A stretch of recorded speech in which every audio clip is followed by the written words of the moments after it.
Hello, Luke. Hiya, how you doing? I'm alright, you? I'm good, thank you. I'm good.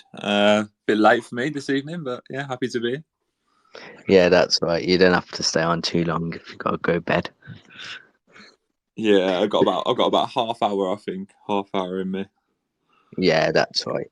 I gotta get up early myself. Gotta put all the Christmas stuff up tomorrow. So. Yeah, How, yeah. It's how, that time, how, isn't it? yeah, ain't got much choice really. And my boy's got football training as well. So Oh, nice, nice. Going to be the next Gabriel Agbonlahor, Ashley Young, Stilian Petrov, Gareth Barry. I don't know. I don't actually live in Birmingham anymore, so he's more gonna probably play for like Swindon Town or Forest Green Rovers. To be Yeah. fair. We might start at Chippenham Town like Tyrone Mings. Oh, right. Fair play. Fair play. Yeah, but he's only 6, so there's plenty of time for that. Yeah, yeah. So, did you enjoy the game against Man City? Well, I mean, it was the first half particularly wasn't enjoyable. You know how the cases when you're always up against a Man City side that they've got quality players, haven't they, all round, and I think it showed in that first half. But the second half, I thought there was plenty for Villa fans to take from, wasn't there?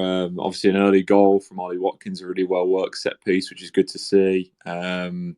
We saw Austin McPhee come in over the summer, and that's a McPhee special, I think. And then, there were a couple of chances. Maybe a decision goes the other way when Ezri Konsa goes down in the box, although I didn't think it was a penalty myself. But it's a Carney one, isn't it? It's a Chukwuemeka chance.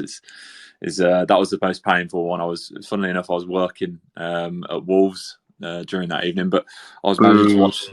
Yeah, I was managing to watch the game after full time, and I saw Buendia play through Carney, and I thought it was going to be, one of those little magic moments where a young player kind of announces himself, but just wasn't to be, was it? It was a shame, but I think plenty to take from that game for Steven Gerrard and the Villa players. It was a really good performance, and Man City they weren't hanging on at the end, but Villa certainly had them worried.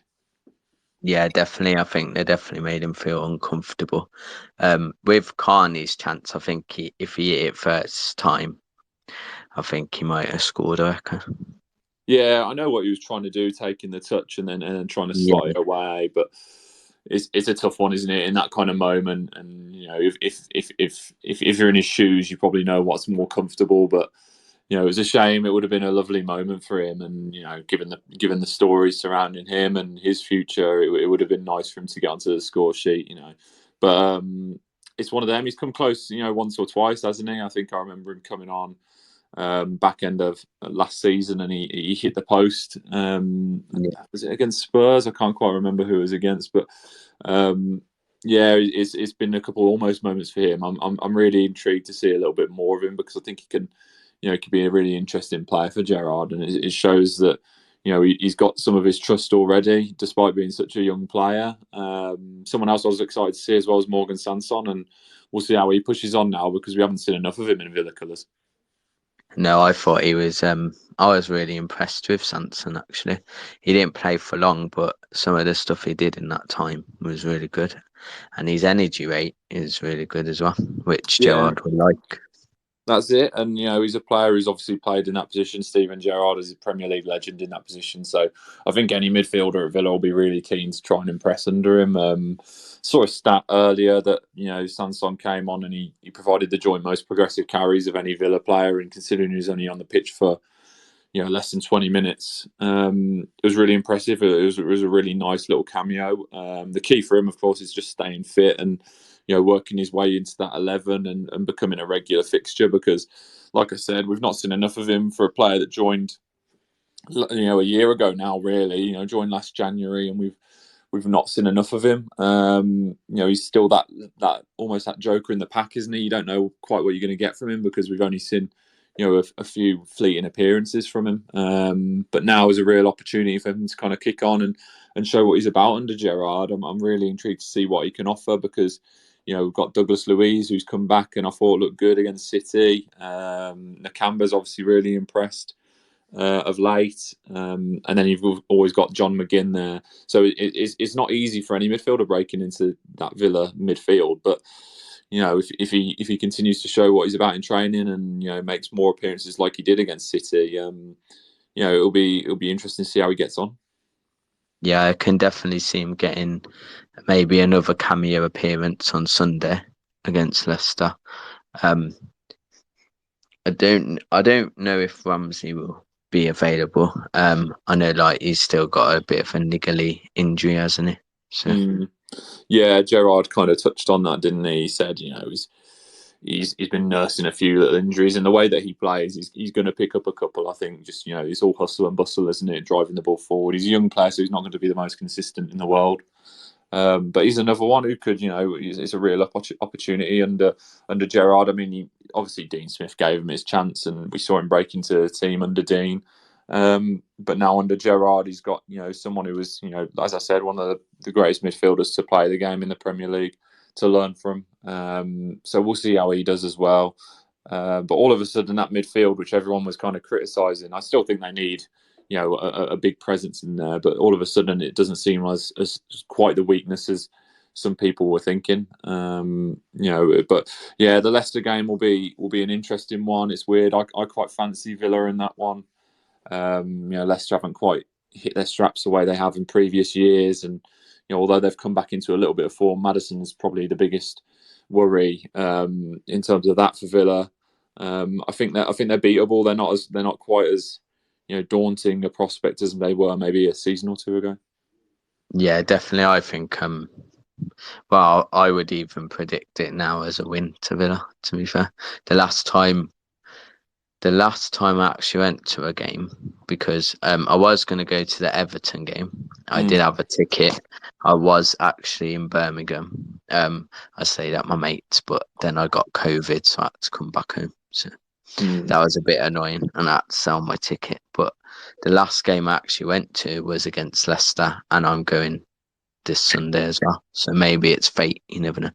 Which game was that? The cup game, or was it? Yeah, the cup game when everyone invaded the pitch. Yeah. It was a good night. That was. I was there for that working, and that Egyptian connection did the business, didn't it? Right at the death, and it was a great moment to see. Fantastic goal from Trezeguet. Is obviously back in training now, so it'll be interesting to see how he gets on his return to fitness. I think he's going to get a couple games in under 23s maybe. And we'll see where he goes from there. But yeah, what a day that was. It was a shame that, funnily enough, against Man City, similar result, of course, at Wembley, just didn't go our way. Yeah, definitely. Well, with Trezeguet, I'm glad he's back as well, because I'm actually a big fan of him, and I think Gerrard would really like him as well. Yeah, he's I think he divides opinion, doesn't he? Trezeguet loves to drive with the ball. And obviously puts the hard yards in, and he obviously gives everything for the cause. I mean, we saw it when he came down with the knee injury against Liverpool. He was desperate to try and play through it, and it was just one of those ones which clearly he can't. And he's been on the sidelines since, but yeah, it's an opportunity for him as well. I think with the forward options Villa have got on their hands, it's going to be harder for him to obviously break into that. I mean, I know Leon Bailey's come down with another injury, which is a real frustration, not only for fans but for him himself. I mean, you could tell by the way when he came off, he looked distraught, didn't he? But yeah, he looked like he was crying. To be fair, yeah, he was. He was really heartbroken, didn't he? Yeah, that's it, and it's been a tough start for him. We've seen cameos from him where he's really impressed, and the Everton game was one. But yeah, just trying to find a way back into full fitness for him. It's just been so stop and start. But on top of that, you got other forward options as well. I mean, you've got Emi Buendia, Anwar El Ghazi, Bertrand Traore is coming back. You've got Ollie Watkins who can play on the left if you're playing Danny Ings up front, and then Ashley Young as well who can play up there. I thought he did a really good job against Crystal Palace when he was called upon. That was another game I was at. So yeah, they've got a lot of forward options now, Villa, and it's going to be hard for Trezeguet to work his way in there, but. If he bides his time and gets his opportunity, then who knows how he'll do. He'll probably do his normal cameo appearance and score a goal, the winning goal again. Yeah, That's what he normally does, doesn't he? yeah, he does pop up with a big goal, doesn't he? Yeah. The season where Villa almost went down when he popped up with a couple really important goals, Crystal Palace and Arsenal, two which kind of stand out. Yeah, I think his work rate is immense, really. I think if he just worked on his end product of not so much his goal scoring, but more like what he does at the end with the ball, I think he'd be a top class player, to be fair. Yeah, yeah, I think he just needs to, he needs a little bit more composure. I think Yeah, from the times I've seen him, he maybe gets his head down, a little bit of tunnel vision. Um, and we'll see how he is after the injury. You never know when it's such a long layoff. You don't quite know how a player's going to come back. I think we've seen it from numerous players before now. Regardless of the clubs they're at, some players come back and it looks like they never missed a beat, and others it takes them a little while. So it'll be yeah, he's still got ways to go. I think to get his way back into a regular kind of start, regular place in this Villa squad, but it's always good when a player comes back from a long-term layoff because you never want players going into Bodymore Heath and just heading straight to the treatment table, do you? no, you definitely don't. So, which game are you covering on the weekend? Which game? Oh, so tomorrow I'm at Coventry versus West Brom. Yep. Funnily enough, Yeah. so yeah, I'll be covering that one. Sunday I'm off. So my esteemed colleagues will be covering Leicester Villa or Villa Leicester, I should say. But I'll certainly have a keen eye on it, being a Villa fan. So yeah, I'll certainly be watching. Yeah, that's good. So the Coventry and West Brom game. What do you think of those two? Well, it's This been season? it's been an awkward start for West Brom. Back in the Championship for them. Big expectations from a lot of their fan base, and they want to see their team, back in the Premier League. And given that the budget they've got and the players that they've got, that'd be the natural expectation. But the system that they've brought in a new boss, and things maybe haven't quite clicked the way they would hope to. And those top two spots are kind of edging a little bit far away from them. Of course, there's plenty of games left, and they've got the chance in January to add to their ranks. So we'll see if West Brom can work their way back up. As for Coventry, it's been a great start for them, hasn't it? Really, I mean, I don't think Yeah, I expected them to be in the positions they are in the Championship, but they're a side that is obviously quite exciting to watch. And there's a couple former Villa players there. I think Callum O'Hare is obviously the big one, which fans will know about. He's yeah. someone who's What do you think of him so far? This for Coventry.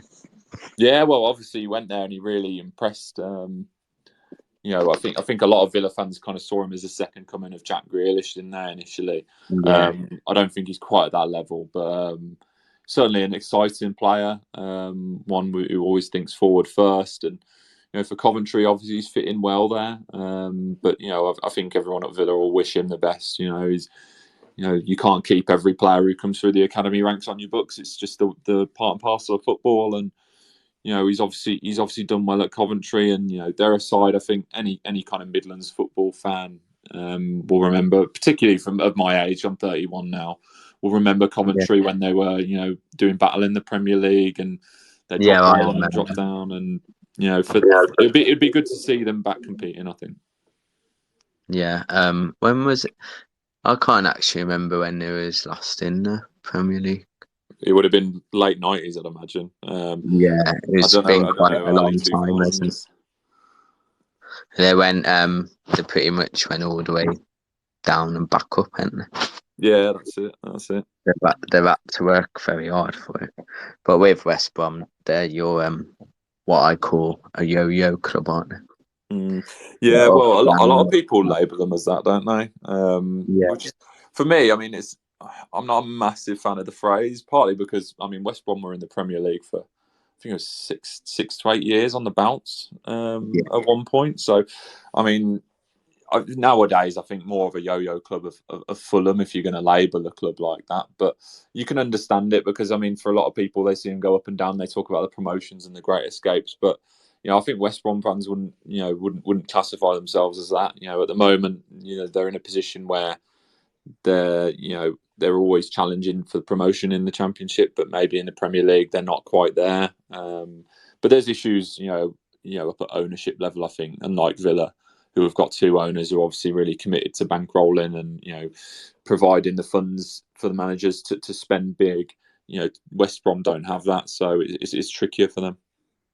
Yeah, definitely. So, what do you make of Steven Gerrard so far? Well, initially I thought it was an intriguing appointment. At the time, I was quite vocal about it on Twitter. I said, And me. yeah, I said it for me. Was it an upgrade? I think that was a real question mark, which Yeah. was a fair one. And that question mark's still there. I mean, he's won 2 games and obviously took City all the way.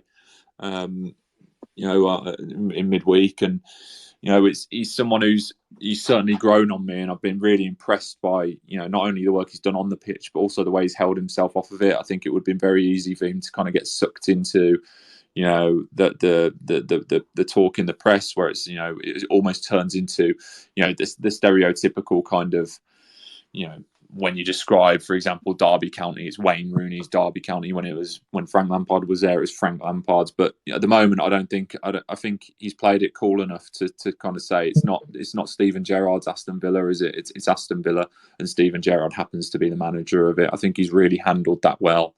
Yeah.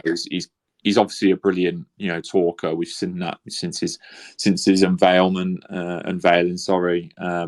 And he's someone who's really impressed me.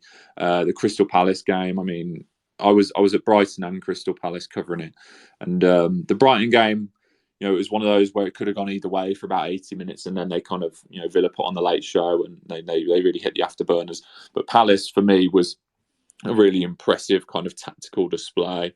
The midfield absolutely dominated first half for Villa. I thought there were some really impressive performances, and then second half they picked their moments, and that was all down to Steven Gerrard. It was a clash of two of the greatest Premier League midfielders, of their times, and two really bright and forward thinking managers, and Steven Gerrard came out on top there, and for me was really impressive. That's probably the biggest impression he's made on me. Obviously, the City game is a tougher one.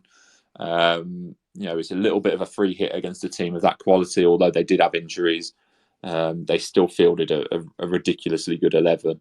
And he put in a good performance there. So we'll see how they kick on. He's up against another former, colleague of his in Brendan Rodgers now, isn't he? Against Leicester, he's someone he's worked under at Liverpool, will know all about, and it's a chance for master and apprentice to kind of go head to head again, and we'll see how Steven Gerrard copes with it. Yeah.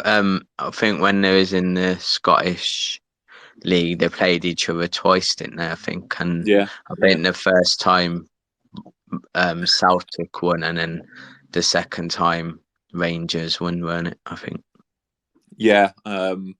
You're right. They've met in Scotland before. Now's a chance to do it on the biggest stage, really, in terms of the Premier League. Leicester have got plenty of talent themselves. Villa have plenty of their own to rely upon. I think for me, I've been impressed with a couple of players since Gerrard's come in. Nakamba being one, I thought he was really impressive since Gerrard's come in. Another one's Buendia. I'm really keen to see him kick on, because at the end of the day, he's a club record signing, and we never saw the best of him under Dean Smith. Now he's kind of coming into his own. I think he was going to come into it into his own anyway, regardless of who was in charge. But I think the change probably has benefited him a little bit. It's maybe helped him reset and find the form, which earned him that big money move to Villa.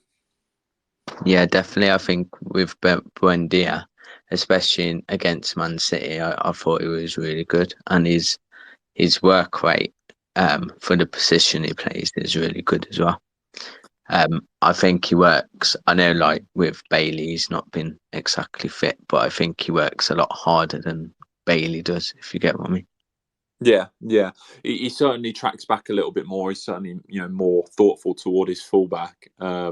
Bailey was another one though who when he was playing under Gerrard, he's shown more of that. I remember I was at the West Ham game, and he wasn't fully fit then. I was almost certain he wasn't fully fit.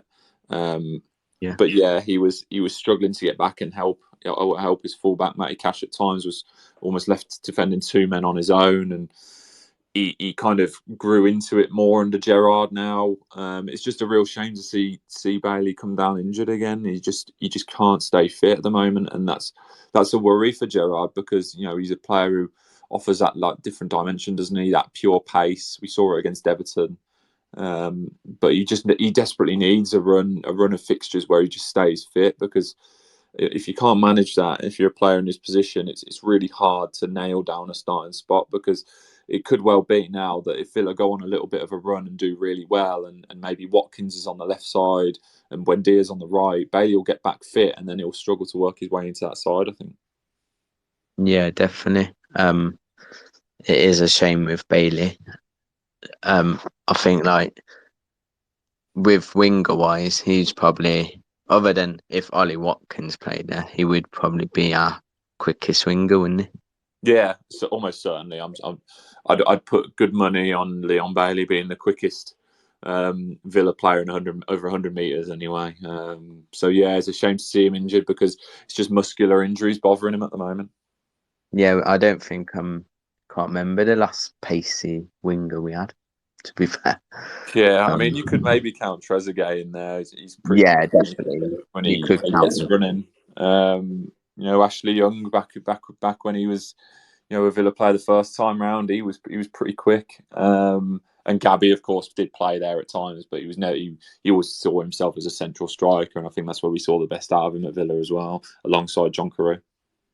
Yeah, definitely. But that's when he was skinnier, weren't Yeah, it? he bulked up a little bit, didn't he? Put on a little bit of muscle, Yeah, and he's always said it was to try and extend his career, but it did take away that little bit of that yard of pace he maybe had over defenders, and it was a little bit of a I'm hesitant to say golden era for Villa because we never actually won anything as a club, but that's that spell under Martin O'Neill where they were challenging for Europe and they were finishing sixth for what was it 3 consecutive seasons. You had Carew and Gabby up front, Ashley Young on the left, Stuart Downing in his pomp, James Milner in midfield, Gareth Barry. It was a special side that was. yeah, definitely. I did love that team, and then obviously you had like our defense was really good as well, wasn't it? Yeah, Melberg and Larson, Yeah, the heart of defence. Yeah, it was good times. yeah, definitely. It's definitely until Dino with the playoffs, it was definitely between that time and now we didn't really have anything, did we? Yeah, it was a struggle. I mean, there were more special moments, wasn't there, in that time? You had Christian Yeah, Benteke, when he's in his pomp, and maybe a little bit of Fabian Delph before he kind of he Snake. almost sullied his name, didn't he, with Villa fans? With the way Yeah, that he moved to Man City, kind of came across. But one game I always remembered was Chelsea at Villa Park. I think Villa won 2-0 on the day. It might have been 2-1. I can't remember. Willian got sent off. Um, yeah, but Fabian Delph was emphatic that day. Really, really did put on a great show. So there were more moments, I think, then, as opposed to prolonged periods. But it was always a case with Villa with Randy Lerner and the way things went, and the less and less money was getting spent, and more money was coming into the club from player sales, which wasn't being reinvested, was it? So it was a painful time. But now it looks like the future's bright under Wes and Nassef. Do you think the team we have, the squad we have, is good enough, or do you think we do need some more players? I'd say central midfield is a position which for me is one which needs addressing still. I think Nakamba's really stepped on over these past couple of games. Douglas Luiz is obviously a player who's got something about him in midfield. McGinn's the obvious one who's a nailed on starter in this 11. Fantastic player, but I do think there's room there for a physically imposing central midfielder who can win the ball and drive the ball forward. And I think it's a position they may well look to, address in January or in the summer. It's not hard to do business in January. It really isn't. You've got players who, if they're available, you wonder why they're available because maybe they're not playing for their team or there's another situation. Or equally, if you want to spend the money on a player that you really like, the odds are that a club's not going to be willing to sell them in that window because you're midway through the season. So it's a tough window to operate in, but I'm sure Steven Gerrard will be backed by the owners. They wouldn't have brought him in if he wasn't going to be. But yeah, for me, they do still need that big imposing central midfielder. Other than that, I mean, there's talk of people wanting to replace Matt Targett. Maybe I think Targett's done well. He's had his bad games, but I think every player is kind of accustomed to them now and then. And he's a player who a season ago we were saying was one of Villa's best performers. So I'm keen to see him push on. But yeah, for me, central midfield is an area which needs addressing. And at the moment, you look at left wing and you do wonder how we're going to figure that out. I mean, Ollie Watkins can play there, but he's better through the middle. And we've not really seen a player go and fill the role of Jack Grealish in that position. Yeah, definitely. As you were saying with Matt Targett, I did do a tweet actually about his post-match interview with Southampton compared to his post-match interview with who was it now? It was only the last game before Man City. Anyway, was it Palace or Brighton? Yeah, Palace. Sorry, yeah, that's it. I had a bit of a blank moment. No. Yeah, I did do a tweet with that because the difference between his post-match interviews, where like the end of Southampton, he was literally destroyed. But now obviously he scored against Palace and he's got like his confidence back. You can tell for sure, if you get what I mean. Yeah, that's it. And I think Matt probably knew at that moment after Southampton that Dean Smith's job was under serious scrutiny. So I think he was gutted for him as well. He was probably gutted for his boss. He spoke after that game, and it was an emotional one for him as well, I suppose, because it's a former club that he's playing against in Southampton as well. Yeah. So it would have been a really frustrating one for him, and no player is going to be happy after a defeat. Especially one which turned out to be as momentous as it was. But yeah, I think he was gutted for Dean at the time as well. I think he knew how much it was, could potentially play out, given the run of results that they had. So he was obviously a little bit, upset at that performance. And, he called himself out there. And to be honest to him, credit to him for doing that, because a lot of players, they kind of hide behind that veil of, the manager will take the stick. But he was stood up and counted there. I think he gave a really good interview. Yeah, definitely. I did actually feel the same with what you just said. And I'm not going to lie, I was one of the fans who thought so far, until Gerrard come in, I actually thought he was quite really poor, actually. Yeah, he certainly didn't have a good start to the season. No, definitely. But now you can definitely see he's got his confidence back, and he's definitely a bit more like the player we seen last season, because he did really have a really good season last season, didn't he? He was voted the Players' Player of the Year, weren't he? So yeah. I think he's one that maybe benefited when fans weren't necessarily in grounds, because he's certainly someone who he kind of shows his confidence, doesn't he? If he's not having a great time, maybe he wilts a little bit under the pressure of like the crowds, but. I'm keen to see him push on. I still think he can do a job for this other side. Yeah, definitely. I think that's definitely something to do with probably his mental side. So Gerrard probably been helping him with that, I would imagine. Yeah, I'd imagine he will be. Yeah. I see my co-hosts are here, so I'll let them say hello to you as well, because they've been here a while. So, you all right, Ivan and Joe? Yeah, man, all good. Luke, thanks for coming on. It's been really interesting hearing your thoughts on where the club is and how things are progressing. I think you've largely hit the nail on the head with where the team is. I've got a bit of a question though. Go on. Which is, So in the January window, what 3 players do you think could be looking at potentially being moved on? Well, yeah, it's an interesting one. I think you look at the forward options. Maybe you think that they could maybe be a player heavy there. I don't think Villa would particularly be looking to ship out anyone in particular. But if a suitable offer, say, came in for a player like someone like Anwar El Ghazi, who isn't going to be getting the game time that he'd really want, I'm sure he'd want to be playing 90 minutes or at least starting games. And he's not done that at the moment, and that's through no fault of his own. I mean, he's obviously a player who kind of blows hot and cold a little bit for Villa. He's provided Villa with some special times. Scored at Wembley, didn't he, in the Championship playoff final? But yeah, he's one who could, if a suitable offer comes in, maybe that's one that they look at. Bertrand Traore, I think it'll be pretty soon to be considering letting him go, but he's another one who's maybe not featured, obviously through injury recently, but I don't think he's one that we can really imagine leaving.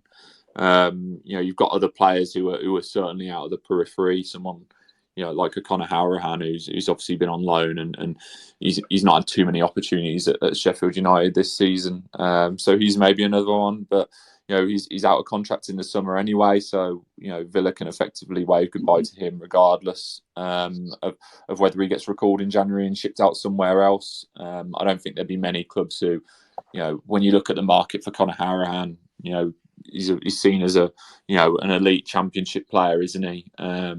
But will a Championship big club willing to spend money on a player who's only got 6 months left on his contract? I'm not. In this day and age, I don't see that. The Championship, hasn't got money, seething through the veins like the Premier League, does. So he'd be one who probably goes off for free in the summer. Yeah, I'd agree with that. I think I'd largely agree with that. I don't know, like if the Bailey situation might have an effect with his injury, but. Kind of feel maybe Trezeguet might be on that list. I don't know. It depends how he comes back. Yeah. But he's been as you said, he's been around the team and he's scored some vital goals. He does put in a shift. But I don't know. For me, I feel potentially that I don't know if he's quite got the same kind of place in the squad as he had a while back. So I don't know. Again, maybe it's just if an offer comes in, because I think there's rumblings that he could go back to the Turkish league somewhere. Yeah, like yeah. He's regularly linked with a move back to Turkey, isn't he? Then any kind of transfer story involving Trezeguet's name, all of a sudden you see all these Turkish news aggregation Twitter feeds jumping on it, don't you? So he's obviously well liked over there and well known in Turkish football. I suppose the question for Villa would be is how much they value him at, and if an offer comes in that kind of meets that, then maybe it's one that they do look at. But it's the age-old problem with Villa, isn't it? They sign a player for X amount, and then you only need to look at Wesley, for example. They signed him for £20 million, gets a really serious injury, and then you're going to struggle to shift him because he's not done the business for a while. He's coming back from an injury. He's on good money at Villa, and Villa has spent a lot of money on him, so they don't want to completely bottom out and let him go for next to nothing. Yeah, I'd agree with that. I think Villa is one of these clubs that just has this weird problem where we pay so much money for players and we never kind of recoup any money back for, apart from Jack. A lot of the time we don't make any, make a profit on players, but. When you look back and you do wonder how many, when was the last sale prior to Grealish, which Villa made money on? Maybe James Milner, Fabian Delph. Yeah, I don't know if Gareth Barry went on a free or not. I can't remember that far back, but Gareth Barry went for fairly cheap. I think it was 12 million plus Stephen Ireland. No, that was Milner that went with Stephen Ireland. Yeah. So Gareth Barry, I think it was 12 million. So obviously we made a profit on him considering we picked him up, for pennies, really, respectively in football terms. But Villa don't tend to make too many. They're a signing club that, a lot of the business that they do, sometimes it doesn't always pan out in terms of money back, which is why they've focused a lot of their time on improving the youth products. Villa Park, the work they've done at the youth level and the players that they're signing there. I think Villa are hopeful that these players will either come in and step up and play first team football for the club, and if not, impress enough to make the club some money. Yeah, that's kind of really where the plan lies for the future for the club, I think, and I think it's really good. The amount of money that they put into the academy, it's really starting to produce real good fruit, either for the squad or either to sell on and recoup some money. So, yeah, good times ahead. It looks like. Yeah, certainly. You only need to look at Jacob Ramsey. I think he's impressed. Carney's obviously another one who, I'm loath to say he's a product of the Villa Academy because a lot of the work was done by Northampton Town, but he's a real prodigy. And some of the players they've signed from Albion as well. I mean, Tim Arobanen is a real good player, really good young player, and someone that a lot of Albion fans and those who are in the know in regards to goings on at West Brom were gutted to lose, more so than Louis Barry for some of them. Who Louis Barry was made a lot of the fact that he went to Barcelona and then to Villa. But yeah, Arobanen's a serious quality player at youth level. Yeah, it's like I say, it's a lot of there's a lot of talent coming through, and it's exciting times. It's just trying to balance bringing the talented youth into the senior squad against trying to fill the vacancies, the positions that we need to sort of fill quite urgently. But I think we'll get the balance right, and I think the club's sort of looking at it in the right way. So it's exciting times. We'll see if Carney decides to stay or not. I think it would depend on if he gets more game time. I think he'll make a decision. I think there's a bit of time on his contract, like 18 months still or something. Yeah, you're right. So I don't think it's hit the panic button with that. But yeah, I think that's something that Gerrard has already got in his mind and trying to turn that situation around a bit. Yeah, I think having Gerrard there will be a benefit to Villa as well. Because you're Carney Chukwuemeka, who's an attacking, forward-thinking midfielder. Who better is there to learn off as a manager, as a player of 18, 19 years of age? I'd wager that he's probably the best person to learn off in terms of management at the moment. Obviously, the likes of Pep and Jurgen Klopp have tactically are world renowned, but as a player, there'll be no bigger draw than someone like Steven Gerrard. Yeah, he's seen it and he's nearly done it all.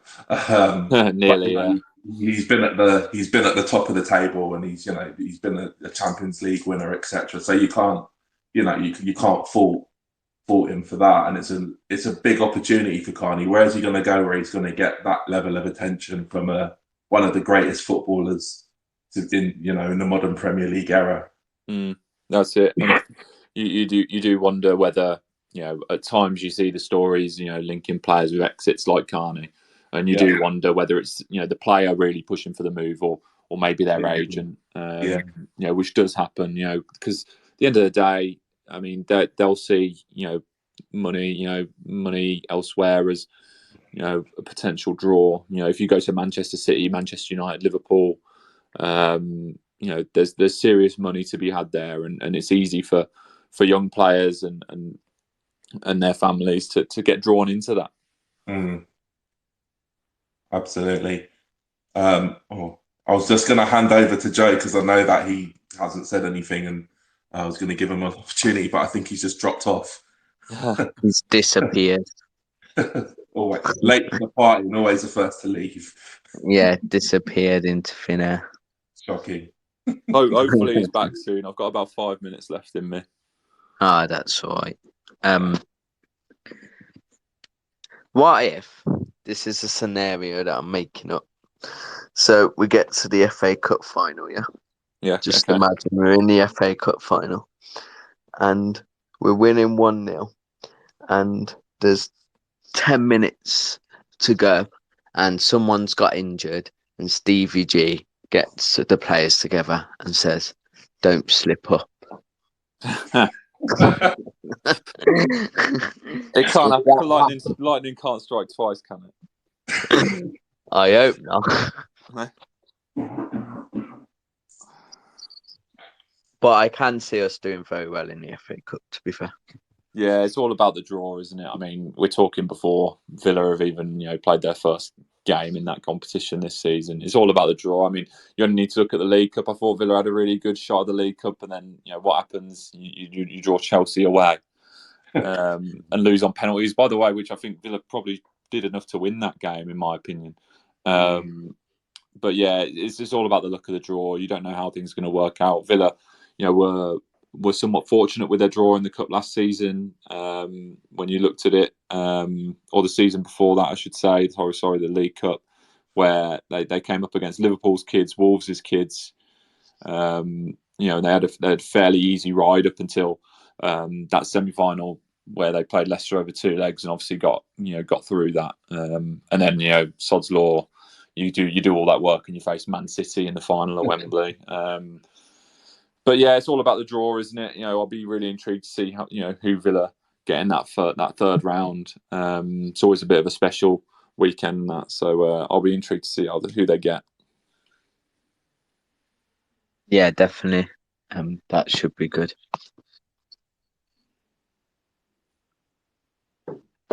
Sorry, my dog annoying me then.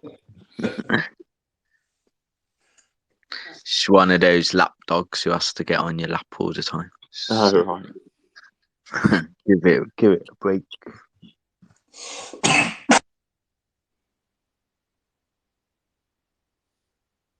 thought Joe would have come back, to be fair.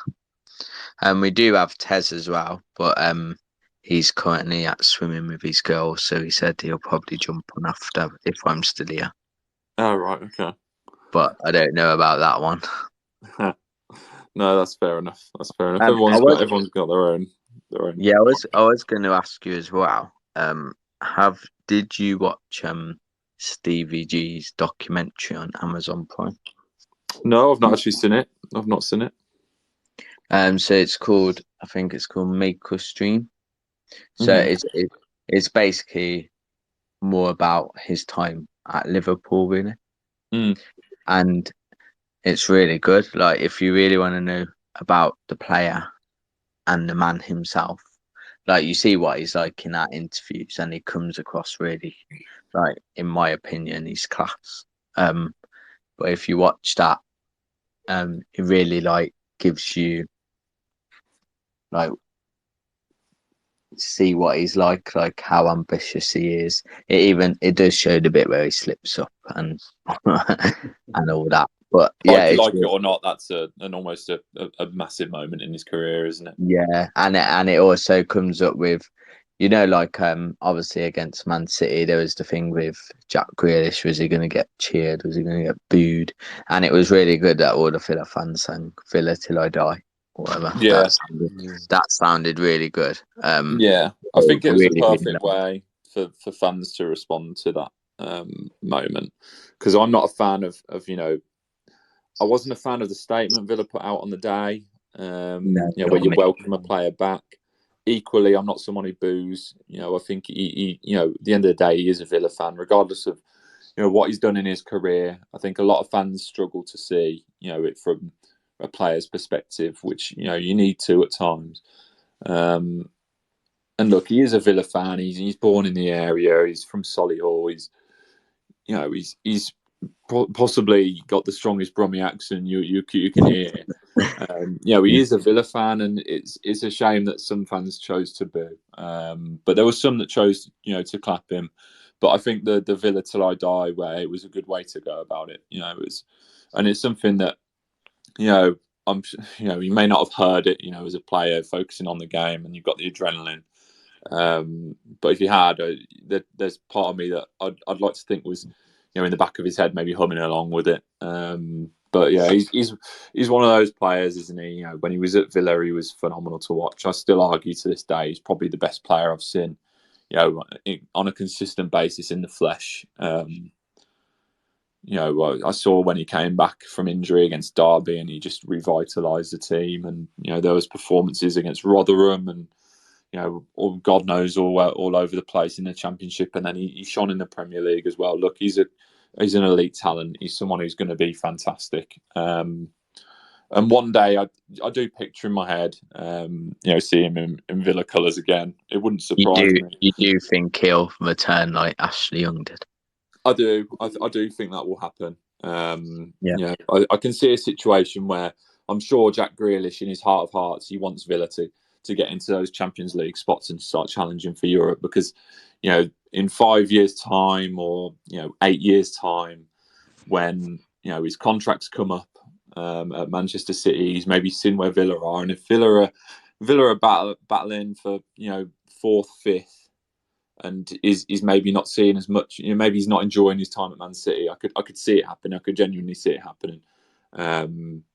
I don't think Villa would go out and spend 80 million to bring him back. I hope it happens in quicker than sooner than 8 years, to be fair, because I did say something stupid at work like a while ago. Oh, did you? Yeah, so we like to do little bets at work, and like before the season starts, and one day I was feeling a bit stupid, as we say, and this was, I think it was before Jack left, actually. So I was really confident before this season started, and I was like, by the season 25-26, Villa's going to win the Premier League. And now I feel really stupid now I said that, because that's a bold claim. I'll give you that. It's a bold claim. And we could be challenging for Europe. I don't know if we'll be winning it by then. No, I don't actually. I was just being a knob that day, basically. And the worst thing is, my forfeit is, if we don't, I have to wear a Birmingham City shirt. Oh, mate. I must admit, as someone who was, I had to wear an Albion shirt for charity during one of my post-match videos, which we do at work. It was funny enough. It was at West Brom versus Birmingham City, right? It was at St Andrews, and I said to myself, I've got to wear this shirt because it's for charity. We've raised all this money. I put my Villa shirt on underneath, and there's a video which, if you look it up, you can look at West Brom 3, Birmingham City 2 at St Andrews. And I had to do the post-match video in this shirt in the middle of December. It was probably about this time 2 years ago. And I take off the Albion shirt at the end, and I'm wearing a Villa shirt in St Andrews, which I'm 100% not allowed to do. If one of the stewards caught me, I would have been bang in trouble. But I got away with it. So just wear a Villa shirt underneath, you'll be fine. Well, they even tried to change the bet. They told me that I got to wear it at Villa Park, but I ain't doing that. I mean, no, that's a step too far. That's just suicide, isn't it? To be fair, it certainly is. Right, look, I really appreciate coming on here, but I'm going to have to love you and leave you. Yeah, that's right. I appreciate you coming on. Thank you. Thanks very much for having me. It's a shame we couldn't get that third host on here. But yeah, thanks again for having me. It was great to be here. So I'm sure I'll be speaking to you in the future. Yeah, well, thank you for coming on, Luke. It looks like everyone else has run away as well. So it looks like I'm a lone ranger speaking to myself. No worries, mate. But yeah, thank you for coming on. It was good chatting to you. No problem. See you later. All right, see you later. Thank you.